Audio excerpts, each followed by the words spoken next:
Pursuit.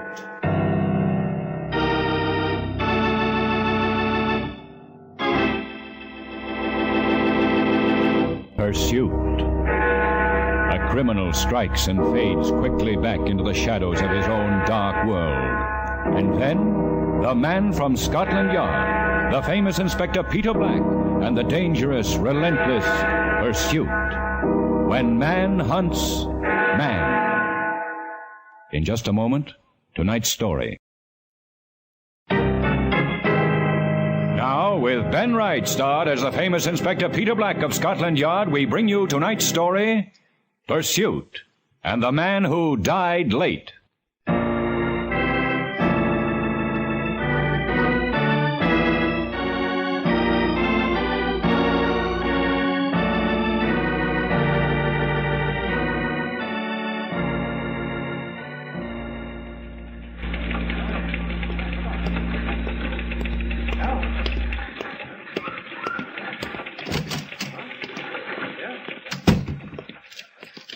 Hello, Moffat. Oh, good afternoon, sir. I was just putting some papers in the file. Nice wedding? No, ghastly. Mother-in-law cried, the father-in-law scowled. Any of these letters important? No, sir. Oh, that one's from the RAC. Your subscription is due. Oh, why the devil don't they send it to my home? I think, sir, you asked them to forward it to the yard. Oh, did I? No, all right.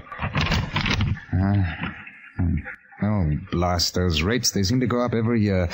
You know, it's more than a man can afford to keep a car these days. And that's a fact, sir. There's a message from Dr. Bishop, sir. He'd like you to give him a ring. Bishop? You know, there was a little chap at the church who reminded me of Bishop. It turned out to be Lord Bagley. You know, Bagley's liver beans. Oh, yeah. Yes, exactly. Oh, now let's see what the dear old gizzard merchant wants. Where's the honeymoon going to be, sir? Oh, France. He's going to spend his time rowing up and down the Seine. That'll be nice for his wife, sir. Won't it? This is Dr. Bishop speaking. Oh, hello, Doctor. Black here. Oh, Black, my dear fellow, how are you? Very well, thanks. How's your wife? Oh, doing quite nicely, thank you. Look here, would you mind coming down for a moment? I've got something terribly interesting to show you. Oh, well, I'm taking a holiday today. My brother's wedding. I say, how nice. All sorts of congratulations. He's the army chap, isn't he? Navy. Of course, but I do wish you'd pop in for a moment. I'm so afraid someone else will get it, and it's your sort of thing. Oh. Alive or dead? Dead. Amazingly dead. I've never seen anything like it. You must see. It's the best one I've had for ages.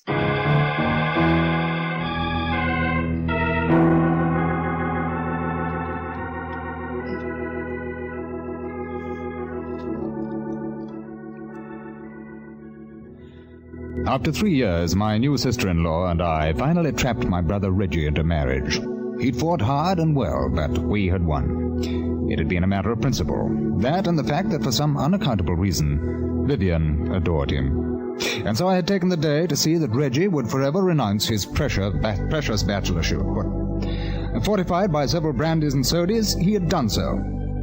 On my way home, I dropped in at the yard, and a few moments later was on my way down to the lair of Scotland Yard's incredible pathologist, Dr. Bishop.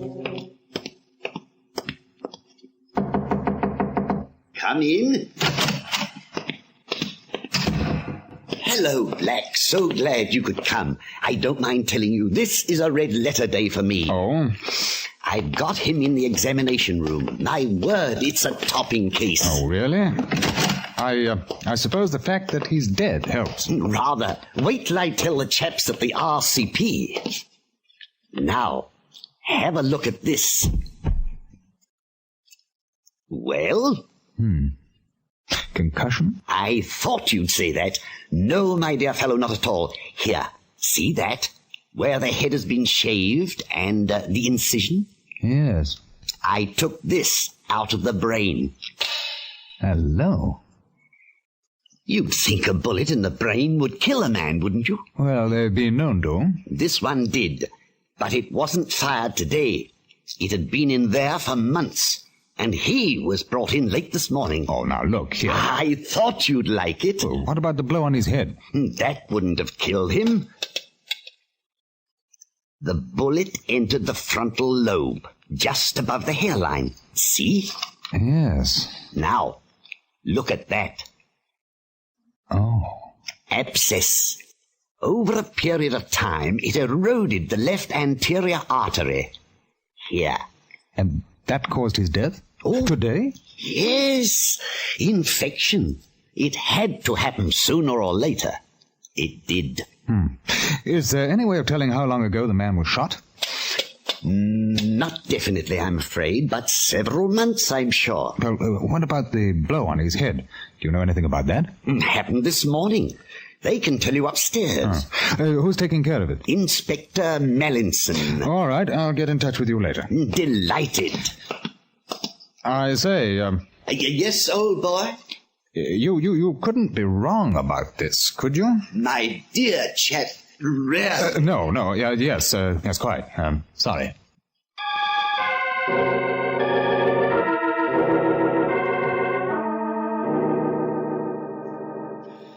I left Dr. Bishop once again huddled over the sheeted form on the examining table and went upstairs. The last time I had worked with Mallinson was when an attempt was made to blow up the yard. We'd become quite friendly since then. He was a dry, rather cynical man who loved his job and laughed at it at the same time. Hello. Welcome to my digs. You look like a swank pot today. Funeral? No, wedding. Same thing. By the way, have you heard about the new... I've just seen it. It's yours, you know. I was just going to take the information over to your office. What happened? Dead man, Martin Tansley, 96 Brompton Road, took a walk in Hyde Park this morning. Chap hit him on the head and stole his wallet. That's all. It was very simple, until the gizzard merchant started to mess about and found the bullet. What about the thief? Oh, we've got him. Holds fast to his story, though. Want to see him? Yes, I suppose I'd better.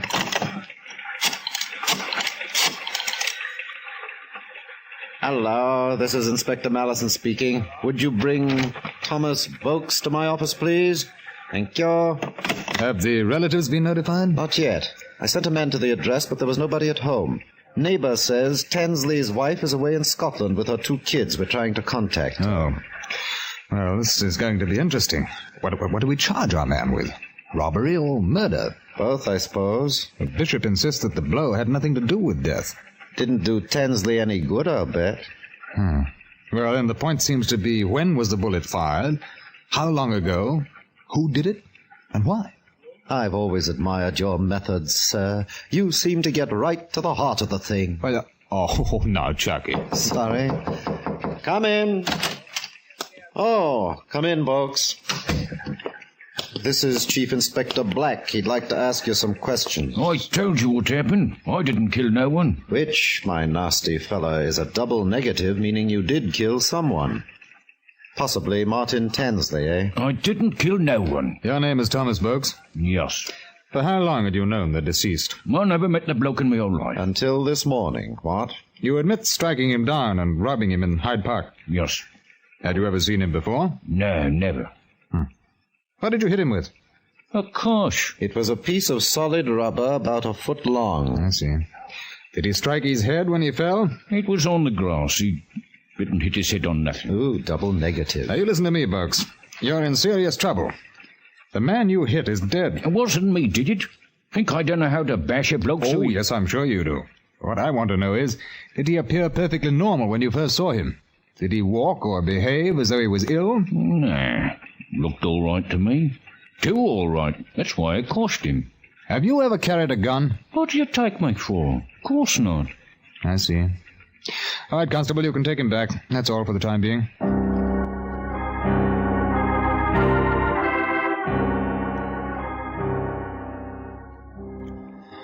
It was fairly obvious that Thomas Vokes was telling the truth. His file in Criminal Record Office testified to a series of petty thefts and assaults, and we had no reason at the moment to believe that he would add murder to his craft. Therefore, we were faced with a unique situation. A man had been shot in the head. Exactly when, we did not know. He had lived for months with the bullet lodged in his brain. Was it an accident or murder? I felt that the answer to this and other questions could at least be answered in part by the dead man's wife, Ellen Tansley. 2 days later, she was located and informed of her husband's death. She returned immediately to London, and I interviewed her, soon after she had identified the body, at her home in Brompton Road. I don't believe you. He wasn't shot. That man who hit Martin killed him. For some reason you want me to think something else, but I won't. Mrs. Tansley, we only want to find out the truth.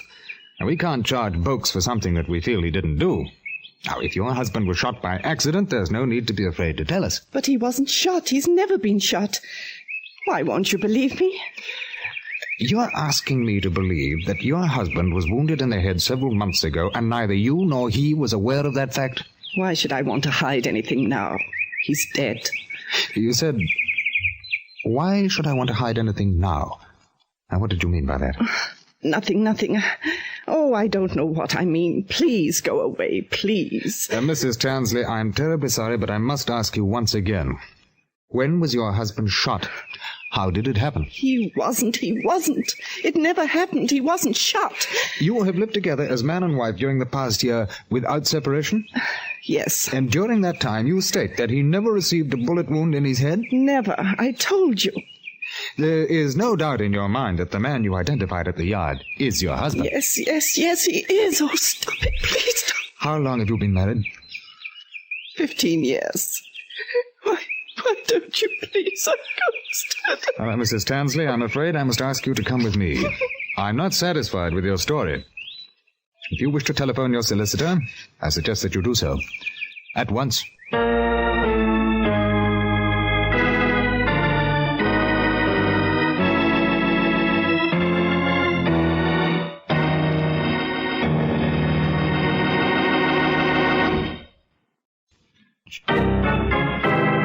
Now, the second act of Pursuit and the Man Who Died Late.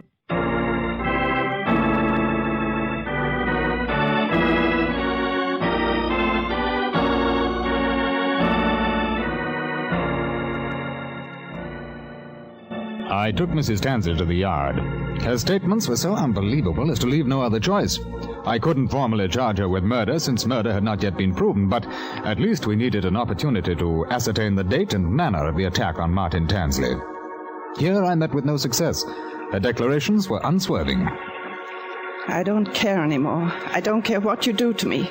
There's nothing else I can say. Martin was never shot in the head. I don't own a gun. Neither of us ever did. You're making it all up. I know you are.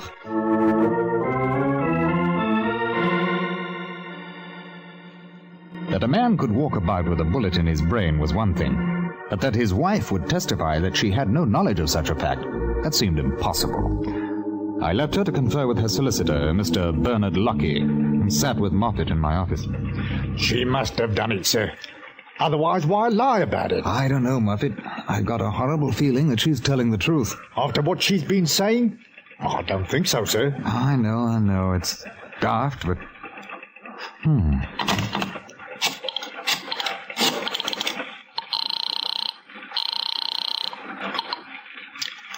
This is Dr. Bishop speaking. Oh, hello, Doctor. Black here. Hello. How's that lovely case turning out? I wish I knew. Look here, would you come up for a minute or two? The man's wife is here. I'm holding her for questioning. Good show. I don't know how you do it. I haven't done it.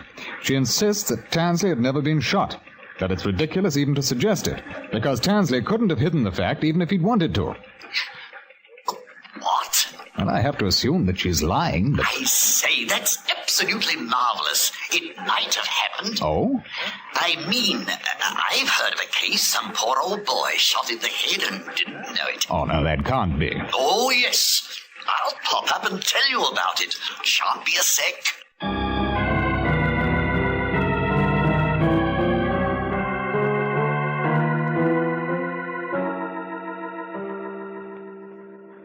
All right, now, how did it happen? Old boy, about 65. He took a walk. It was in the country, you know. Some small boys were playing with a rifle. A bullet entered the right frontal lobe, but under the hair. Victim had a fine shock of hair, much like Tansley. He thought a bee had stung him. Went home, slight headache, no blood, nothing. In 4 hours or so, he'd forgotten all about it. Died 7 months later. Just rolled over. Same thing. I'll be dashed. Moffat, ask Mrs. Tansley and Mr. Lucky to come in, would you? Right, sir. Mrs. Tansley? It might be, mightn't it? As a doctor, I'm never surprised at anything. One day I'll tell you I about... think this has gone far enough, Inspector. You know as well as I do that Mrs. Please, will you Tansley... sit down, Mr. Lockie? I believe you've met Dr. Bishop. How do you do? How do you do? Mrs. Tansley, as you know, you are not under arrest. There are just one or two more questions I must ask, and then you're free to leave. Hasn't she been through enough? I'm sorry. Now, Mrs. Tansley, you say that your husband was employed in an architectural capacity. Yes. Please, will you think very carefully before you answer? Can you recall that at any time on his return from the office he complained of a headache? An unusually severe headache? Possibly, madam, a slight lump or contusion under the hair. Here. Had he been fighting with anyone? Ellen, you'd better tell them everything. It has nothing to do with this. Martin's dead. Why bring it up again? The children... Because what you know may be the reason for his death. Yes, I suppose so. All right. Thank you, Mr. Lockie. My husband had been seeing another woman. When was that? About a year ago. He stopped seeing her? I found out, and he said he would stop because of the children. How long ago? A year ago. Now, to go back to my earlier question. I can only remember once. I think it was soon after he'd promised never to see that woman again. He came home. It was very late. He said he'd bumped his head. Here, possibly? I don't remember. It may have been. He was quite drunk. Did he tell you where he had been? No, but I knew. Oh, well, then he continued to see this woman. I think so. I was never sure. Things were different after that. I didn't trust him. Yes, I'm sorry. Can you tell us, Mrs. Tansley, the woman's name? I don't know. I only knew there was someone else. Moffat, please. Yes, sir. Now, I must ask you to remember the date as exactly as possible. When your husband returned home after bumping his head. I don't know. Last year, I think. Well, it can make a tremendous difference. Will you try to remember exactly when? It was on a Saturday. I know because he promised to take the children to the zoo on Sunday. I see. Right, thanks very much. One moment, please. Yes, Moffat? Physical laboratory, sir. Report on the bullet. 25 caliber from an Italian-made gun. Bernardelli automatic. Right. Now go on, Mrs. Tansley. You said you knew it was a Saturday a year ago. Yes. September or October? The end of September, I think, or the beginning of October. I'm sorry. No, that's quite all right. You're being very helpful. Muppet, hand me the calendar, will you? Yes, sir. Here you are, sir. Thank you. Let's see. September 1950.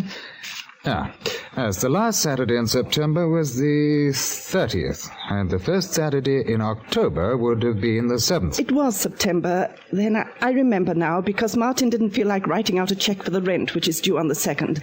I had to do it. Thank you very much, Mrs. Tansley. Now, please forgive me for bringing you here. I hope you understand. Policemen make mistakes, too. May I go now? Oh, yes. And if it will help, I may say that whoever shot your husband will be caught and dealt with. I can promise you that. It won't make much difference to the children, will it? They won't have their father anymore. At least he loved them.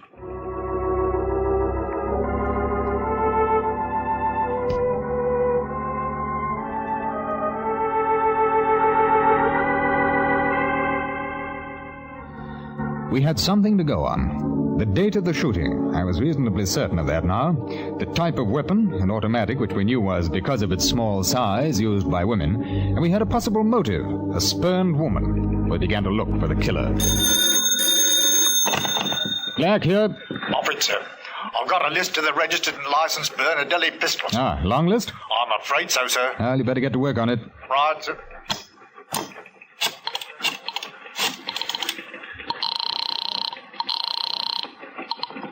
Inspector Mallinson? Oh, hello. Black speaking. I said, do you want a job? Not particularly, but for you, anything. Oh, I'm glad you feel that way. Run down to Tansley's office, McIntosh and Kenny. They're architects. You find out everything you can about Tansley. Question everybody. Cherchez la femme, eh? You speak French beautifully. Merci. See if you can do it. What? Find her. Oh, that. You know, I do so admire you, sir. You've no idea what a pleasure it is to...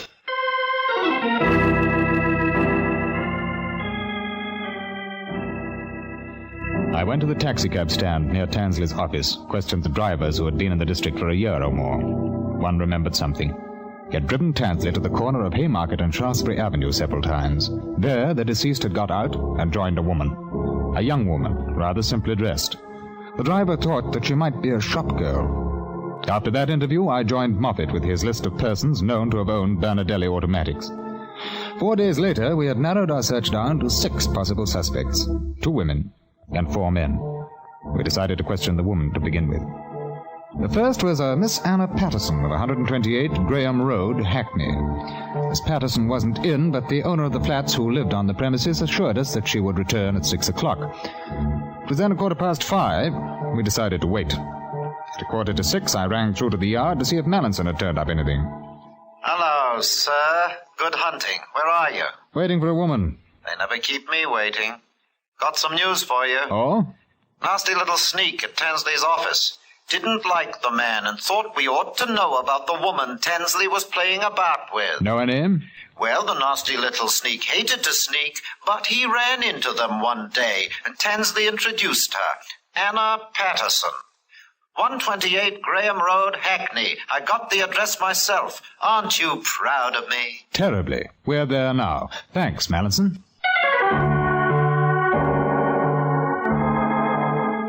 She came in at 6:05. A pretty, dark-haired girl, quite young, who seemed by her manner immediately to sense who we were. I asked to speak to her in her flat, and she led us upstairs. The place, well, it was much as I had expected. Dark, cold, and lonely. What was it you wanted to see me about, please? You own a .25 caliber Bernadelli automatic pistol? Oh, no. According to the registration, you do. Oh, yes, I did, but not anymore. Uh-huh. Can you tell us what happened to it? I lost it, I think. When? I don't remember. I see. Do you know a man named Martin Tansley? No, I've never heard of that name. Oh, now, miss, I don't think this is going to do any good. Martin Tansley died last week of a bullet fired into his head a year ago. I think that you fired that bullet. No, I didn't. Well, I have a warrant to search your flat. Moffat? Yes, sir. Do you want to tell us why? Now, I must warn you that anything you say will be taken down and given in evidence. No, I really don't know what you're talking about. Well, then I put it to you that Martin Tansley came to you and either for the first time spoke of his wife or informed you that she was aware of your relationship and that he wanted to break it off. In your anger, you shot him. No. Where did it happen? A few days after he told me, Hackney Marsh. We'd gone out for a last drink. I begged him to divorce her and marry me. He said no. I shot at him. He fell down. I thought he was dead. I ran away. And he rang me up a few days later. Was he quite drunk when you shot him? Yes. I don't think he remembered my shooting at him. He thought we'd had a fight, that was all. I was glad that I'd missed. And you continued to see each other? Yes, until a week or so ago. Then I read about his dying. That man in the park who hit him. Here it is, sir. Thank you. One shot fired. You didn't miss him when you fired, Miss Patterson. Oh, yes, I did. He was all right. I know he was. He must have been. No, Miss Patterson. He died from the effects of the bullet fired from this gun. The bullet you fired into his head. Oh, no, I don't believe you. Oh, you're lying. I didn't.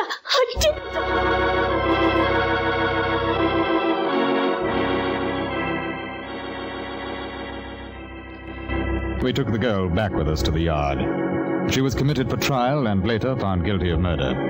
However, a recommendation of mercy was proposed, and she is now serving a 15-year sentence in Holloway.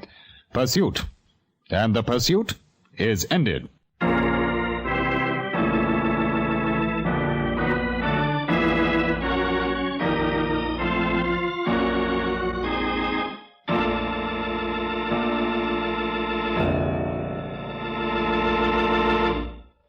Pursuit is produced and directed by Elliott Lewis and written by Anthony Ellis. Music was composed and presented by Eddie Dunstetter. Ben Wright stars as Inspector Peter Black with Raymond Lawrence as Sergeant Moffat. Featured in tonight's story were Betty Harford, Norma Varden, Edgar Barrier, Alec Harford, and William Johnstone.